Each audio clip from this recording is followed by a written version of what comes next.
So in this Alight Motion tutorial, I will be showing you how to edit video color here in Alight Motion. So if I were to play the video right here, the color is fairly normal. If you want to change this, select the video. Bunch of different options right here. But what I want you to do is go to where it says color and fill.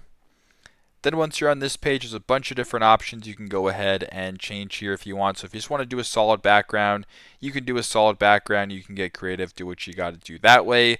That's one way you can do it. If you want to go all the way back here to this screen, you can go ahead and select the video again.